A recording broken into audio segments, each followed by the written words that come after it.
Welcome to the third interview in the Gold Summit. It's going to be a jarring change of focus towards the geopolitical world. But history tells us that nothing lights a fire under the gold price quite like a geopolitical crisis, and our next guest certainly foresees one of those. David Murrin began his career exploring the jungles of Papua New Guinea, dodging cannibals and looking for oil. In the 1980s, he joined J.P. Morgan and went on to found and run their successful European Markets Analysis Group. In the 80s and 90s, David founded several funds before creating Global Forecaster to try and help others navigate the extraordinary turning points in history he consistently predicts. How? By using the patterns and cycles of history, especially the 40 to 60 year cycle known as the Kondratiev wave. When we asked David to join the Gold Summit to present his thesis that World War III is imminent, he responded, "No, my topic would be the escalation of World War III that started in 2022. That might sound sensational or alarmist, but as our host Nick Hubble points out, it's only because events are unfolding slowly that you don't notice the trend. Let's have David Murrin of Global Forecaster connect the dots for you. David, it's good to see you again. We'll get to gold, but I know you've got far more important things to say than the gold price will go up in 2025.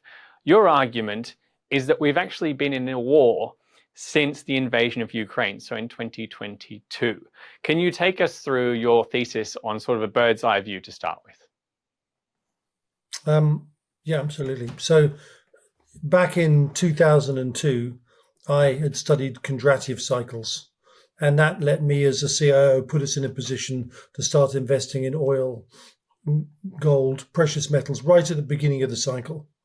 And of course, if something like that works, then you start to think about, well, that's pretty impressive. That's something of a cycle degree of 54 years actually operated, and we've started to make money out of it. The next question comes of, well, what happens at the peak? And the peak was, due somewhere after 2025, I think actually now it's 2030 of this particular cycle.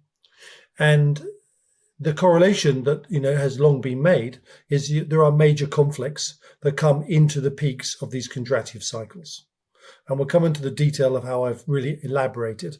But my first thought was, oh dear, that means that here we are investing in a cycle, and somewhere in this period from, I figured 2022 onwards, 20 years ago, we would be in World War III, because it's a major conflict, not a minor Cold War conflict, as I'll come on to. That was a huge realization that if this is true, and we're making money from whatever's happening here, then it means there's something very nasty is going to come down the track. And then in 9/11 or afterwards, I came up with my 5 stages of empire thesis, which is how systems self-organize to create empire cycles. And I concluded that America was the last of the Western Christian empires, and that China was the second of the Asian super empires. And it started with the Boxer Revolution after Japan. And therefore, you could see a system that was rising and a system that was falling at the same time as we were coming into one of these peaks in a couple of decades' time. So I posited that the conflict would be at its core between America and China, which I would now define as democracy versus autocracy. And that was 20 years ago. And that's what drove me to move outside just managing our investments for our hedge fund and basically speaking to the public about what I'd found. And ultimately, as a dyslexic, I overcame it and wrote Breaking the Code of History. So for any of you that wonders about people coming on and saying, I told you so, I recommend just go and read it. And you'll see everything that's happening to us now was written about as part of that cycle and as empire systems of challenge. So obviously, since then, I started to work out this was more and more serious, and I wrote other things. So I, studied a book called Lions Led by Lions, which was essentially a Kondratiev cycle war that started in 1914, when the peak was 1920. And I just wanted to study how that war worked. So there's a book called Lions Led by Lions, and about how the British Army actually adapted sufficiently to beat Germany in the 100 Days campaign. And it's got all sorts of analogies in it which link to today and where we are, which are quite fascinating. And then as I got more and more worried, I started writing a defense review in 2015 that we needed to actually increase our armament rate rather than decrease it, because if I was right about this cloud coming towards us, the only thing that could save us was deterrence.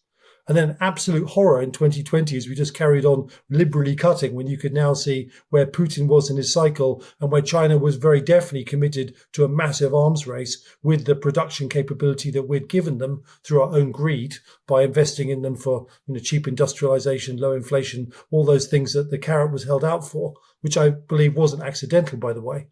And I wrote a defense review called Now or Never, which was really saying, if we don't do it now, we will go into World War III and we will go in unprepared. And I warned that Russia was in a particular state where it could be deterred or it could flip the other way and join with the Chinese. So as we moved into 2022, I was acutely aware of all of these big picture predictions and slightly taken aback that something that we really had such a long cycle of prediction was coming true in front of me. And one of the parallel studies to investment is I've been studying war since I was very young. And so the parallels between the study of conflict and the study of finance entwined in my work very deeply. Not that it wasn't, but now it was real. And I created a model which explained that Russia essentially was a commodity producing country. So therefore it was strongest at the peak of the Cold War because that was a commodity peak cycle. And therefore after it had surged from 2000 to 2010, that gave Putin, he moved onto the map, not because he was brilliant, but because Russia's a commodity producing economy. And like Australia, it benefits from those surges. And then they went through the counter trend phase from 2010 to 20. And I warned that when that stopped, there would be no rapprochement. Wealth would flow back into his coffers, belligerence and arrogance would follow, and we'd get conflict. And sure enough, as we moved off those lows, I could see his belligerence levels increase. So when people talked about there was going to be a Biden agreement with peace, 6 months out, I was warning, this is real. It's a large scale conflict, which is going to unfold in front of our eyes and the beginning of this process. Now, I have subsequently elaborated on all of these ideas. And my next book, Breaking the Code of War, is all about how we as human beings create social structures, which are what I call anti-entropic, to organize and push back the entropic bubble of the universe crushing us. We use social cycles to do it, called empires. And we don't like systems which sit there, no longer moving forwards. So as they decline, new systems rise up and challenge them. And the drumbeat of that change seems to come from what Kondratiev picked up, was a 54, 56-year cycle. Now, what he missed was every 2 cycles, you get a hegemonic conflict. And in the intermediate cycles, you get something like a Cold War. So you go back to the previous Cold War, it was actually Napoleon III. And if you look us down on the coast, Palmerston's Follies are everywhere, where we thought there was going to be another invasion by Napoleon III in France in the mid-1800s, and we invested to stop it. That was the parallel. Now, the 7 Years' War before that in the 18th century was a little different. But what I'm trying to say is war really is patterned. And you're going to ask me where these cycles come from. And honestly, I can understand how the patterns I study in markets shorter term are all collective psychology, linked by quantum entanglement, behaving collectively, creating patterns that we can read and track. But this bigger cycle pattern, I have no idea. In fact, it's a massive question that if we went into, it would require a completely different 1 hour to put aside. But whatever it is, we're being triggered to go into conflict, and that conflict then forces an old system to be challenged by a new, younger, more vital system, and then the system lateralizes. And the core to war, and the reason which I would argue, is war isn't just random. It's a social evolution forcing societies to be adaptive and to lateralize. And when they become too linear and sequescent, they become vulnerable to it. And so we're evolving through the process of conflict, sadly.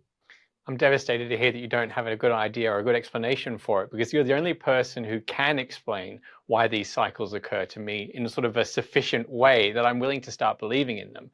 I've always seen the evidence, the overwhelming evidence for all these cycles as being fascinating, but unless someone could explain to me why they hold true, I was sort of hesitant about it.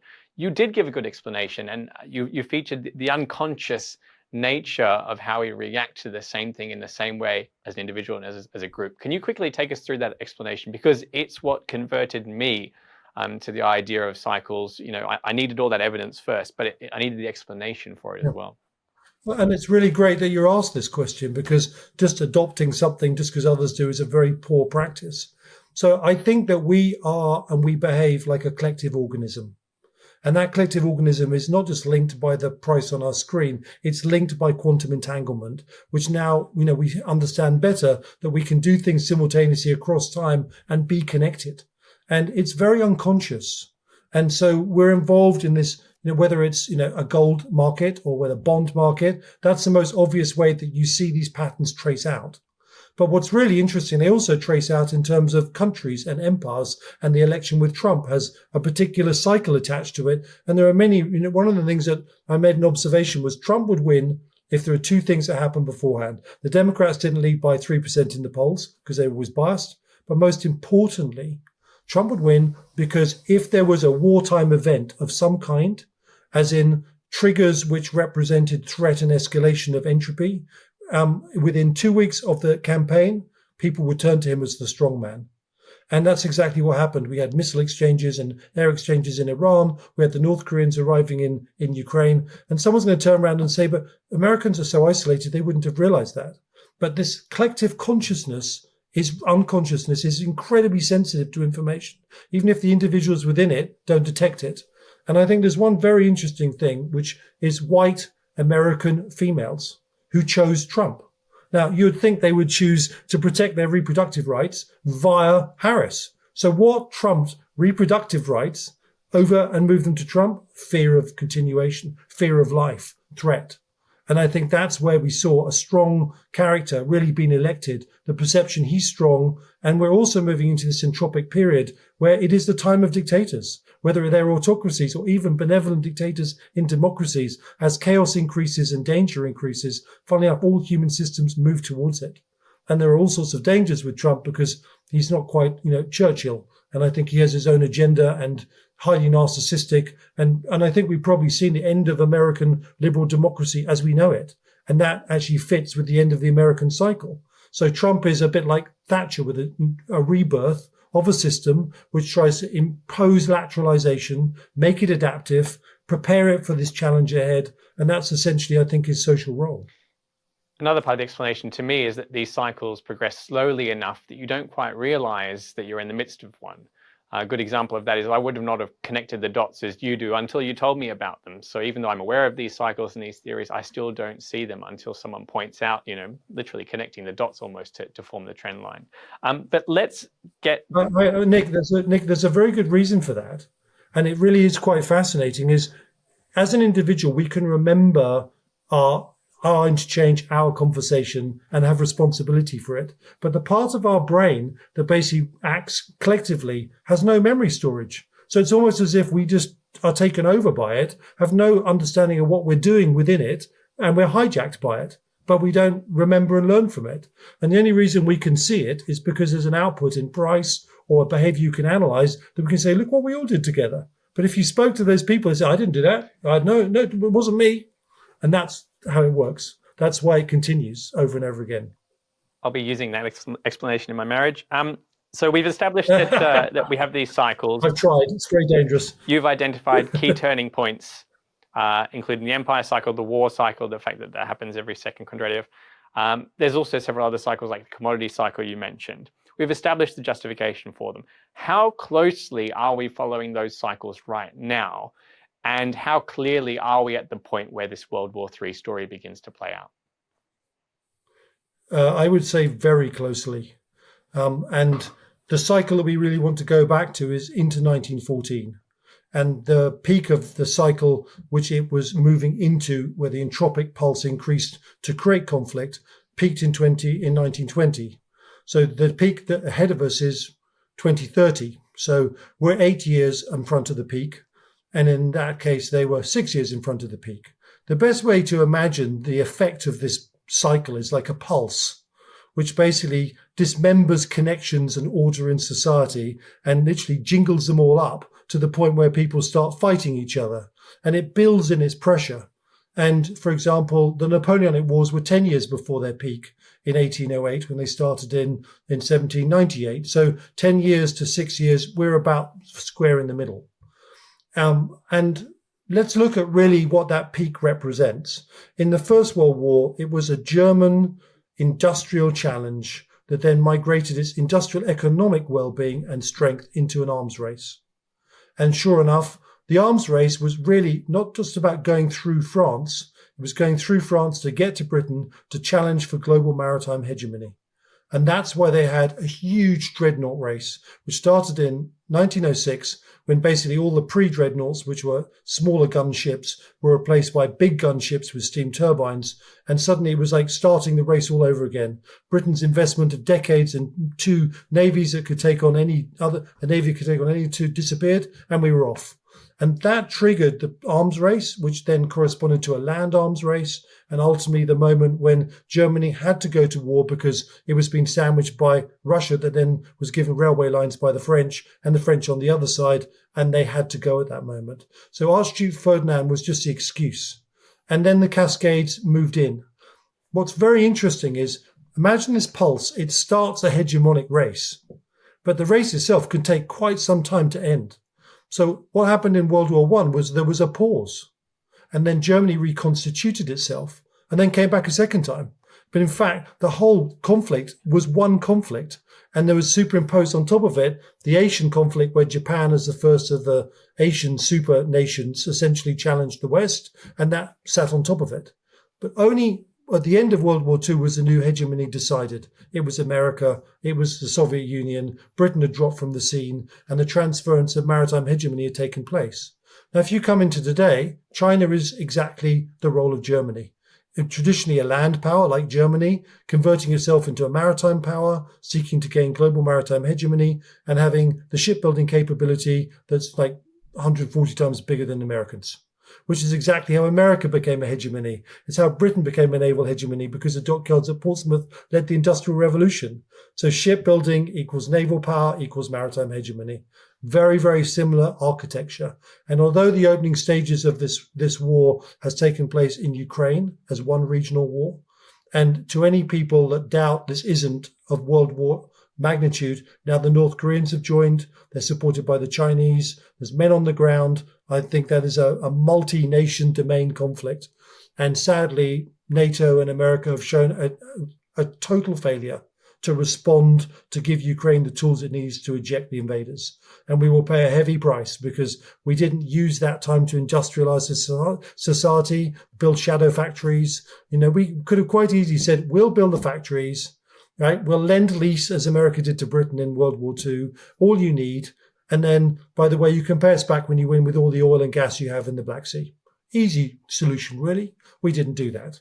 And the result is we lost the opportunity to build our own industrial base. We get the weapons we can't replace. We're incredibly so much weaker. And it's very clear that we're not acclimatized to the age of missiles, this is the age of missiles, which means if you don't have missile defense, you can't protect yourself. And we don't have capable missile shields. Only Ukraine has some. We have them in Israel. America has a capability, but most NATO powers are completely undefended. And then what's taking place in the Middle East is critical too, because it's another arm of what I really call the axis of autocracy. And at the center is China. Without China, none of this would be happening. One spoke is Russia, the other spoke is Iran, and the other spoke is North Korea. Every single one of those smaller allies are now engaged with democratic powers, and China is the main enabler of that process. And furthermore, I would argue, a bit like Germany, China's been preparing for war since 2020, when the pandemic was released. And they have gone into the same paradigm that the Germans did with their 4-year plan, which was stockpiling, a fortress economy, and a 4 or 5 year plan where they either go to war or they go bust. And what we're seeing now with the implosion of the Chinese economy is not an accident. It's basically time running out for Xi to either move or go bust. And he faces now an interesting issue with Trump, because he's a cautious man. And he has all the evidence he needs to make a step, but he's still cautious. He's not like Putin. And what he sees on his game board is a failure of the West to have the courage to confront Russia. Massive tick. He sees a failure to support Israel when it was attacked. Massive tick. He sees the Red Sea that's being closed by Houthi missiles. And if the Houthis can close the Red Sea, believe me, the PLAN can control the whole of the Asian basin with their missile force. So he has all the evidence he needs. But now he has another problem. He knows he's going to economically implode, because Trump sanctions and trade wars will kill what's left of his economy. So he's got a go, no-go moment. And the window, and the dangerous window, is before Trump arrives, because if you're Xi, you'd much prefer to take on Biden than you would Trump. So we are in a very dangerous moment. And simultaneously, the Iranians know that Trump is going to take out their nuclear facilities, so they'll be going for their breakout before he arrives. And we look at a period of massive escalation. Getting through the next 10 weeks is going to be very challenging. This is all wonderful news. I just want to make it clear, as a German with a Japanese wife, I'm very glad we're getting a rest this time round.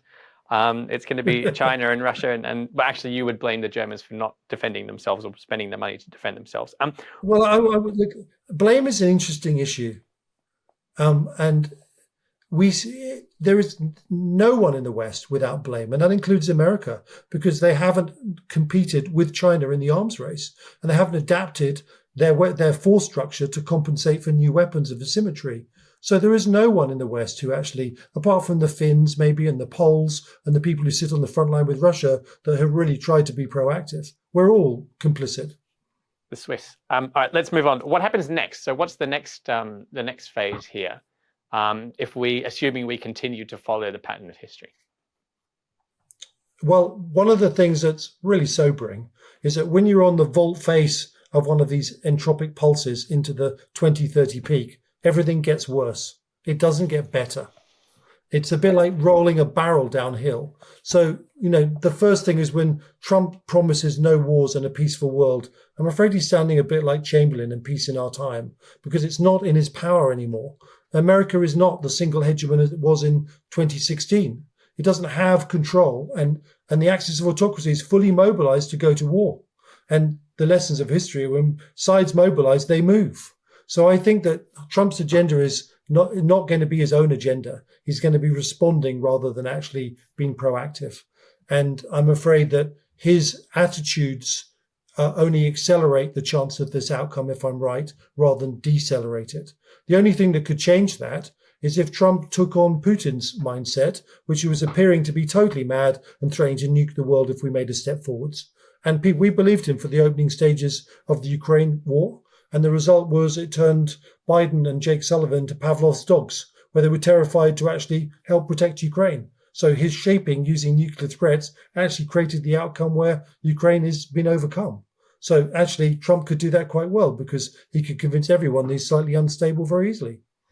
It must be difficult for autocrats to sort of engage in these arms races and then back down. But given how pessimistic all of this is, and actually it makes me recall the first time I interviewed you, I tried to get you to speak about your positive views for the UK, and you just kept coming back to predicting World War III.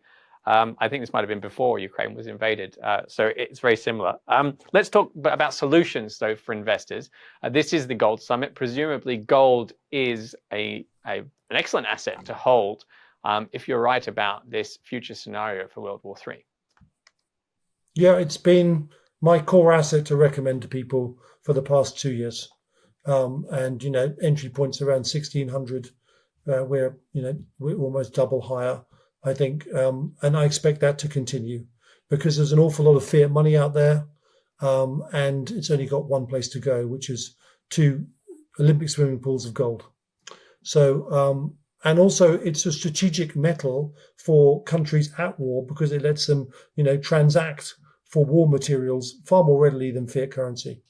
And that's basically it. In my work, I took apart the financial dynamics of World War I and World War II, not only with the military dynamics, but how financial structures operated and what happened to investors. It's very, very sobering. And I have to say that I've not met anyone who studied it in depth and how you navigate through that process. Even with gold into the onset and through it, you risk the process at some stage where your government expropriates it from you because it needs it. So understanding when that might be and managing it is very important. It's not just hold it and walk away. And then transacting it became very difficult in the wars, because obviously the underlying nations wanted the gold from their people. So they made transactions very difficult. So even that particular route is fraught with challenge. A couple of things you don't want to be. You don't want to be in equities that are involved in any kind of peacetime activity. If you're involved in an equity that has a wartime dimension, you'll probably do quite well. But if you're involved in a handbag company, you're probably in trouble. And going back to the First World War, there were all sorts of laws enacted where companies who weren't actually focusing on the war effort just couldn't raise capital. So it was no use keeping it alive. You had to literally lock it down and hibernate it if you had any chance of picking it up at the end of the war, by which time often many tastes for the consumer had changed. So, you don't want to be in the dollar, for example. And many people think it's a safe haven currency. I don't believe it is. It's actually the opposite. If you look at sterling's behavior in World War I and World War II as a hegemonic currency, it took major hits until it got forced into stabilization. You certainly don't want to be in the bond market, because all the bonds in issuance right now will literally be worth zero because they're going to have to issue some more bonds to fight a war. So don't want to be there either. So there's some very narrow places to hold wealth. And Bitcoin's been one of my, popular moves. But unlike gold, I think it's got a limited duration to go. I think blockchain's very vulnerable to quantum computers. And I think silver's another place that's worthy of note because it's super financially leveraged. It does very little until it does an awful lot. So think of it as a call option on the problem. And platinum too, funnily enough. And then within that, gold miners and silver miners, carefully chosen, are a super leveraged version of that underlying asset. Yeah, in this World War III scenario, how you own your assets can matter as much as what they are. And one of the advantages of gold is the fact that it's sort of de-financial and outside the financial system. I want to ask you a bit more about that bond example, because especially picking your hedge fund brain here, the knee-jerk reaction when there's some sort of crisis is to buy government bonds because they're the safe haven asset. The one time that doesn't work is when you have either inflationary crisis or a war, which tend to go together.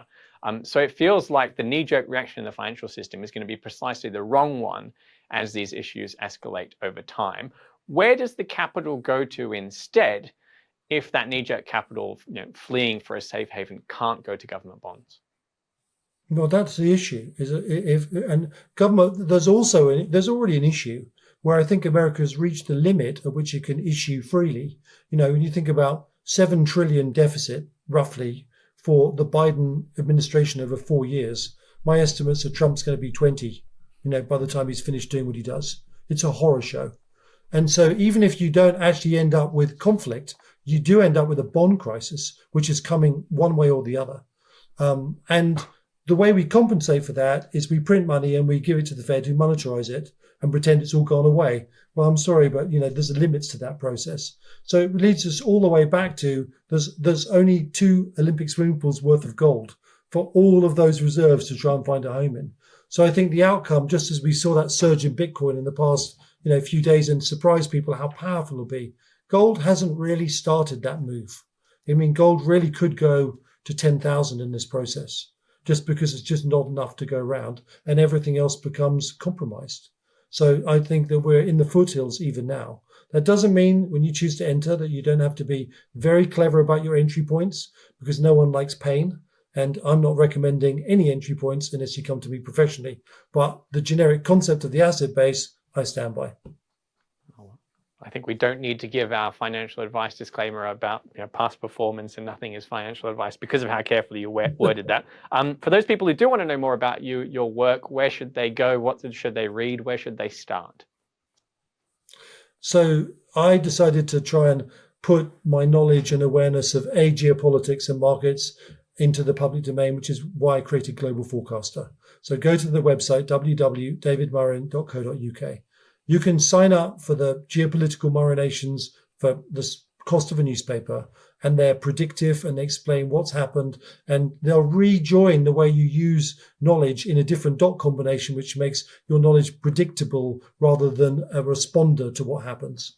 And then if you're a professional asset manager, we have a whole global trader product, which is all about when to do it, how to do it, and all the things you would do in a professional asset management process. It's my hedge fund's continuation, in effect, of the USP. So that's there for the ultimate professional managers. But for everyone else that's listened, I strongly recommend, that you literally sign up, because how many times have you been surprised recently? Were you surprised by the pandemic? We warned months in advance it was coming. Were you surprised by Russia? We warned months in advance. Were you surprised by inflation and the interest rate surge? Again, it was predictable because of the cycles we've talked about. I want to emphasize as well that those were quite precise predictions. And I want to recommend the books that you've been writing over the years, Lines Led by Lines, for those of you interested in World War I. And perhaps the book that's the most relevant to this interview is Breaking the Code of History, about those cycles. David, thanks very much for coming on. Thanks for taking the time. It's good to see you again.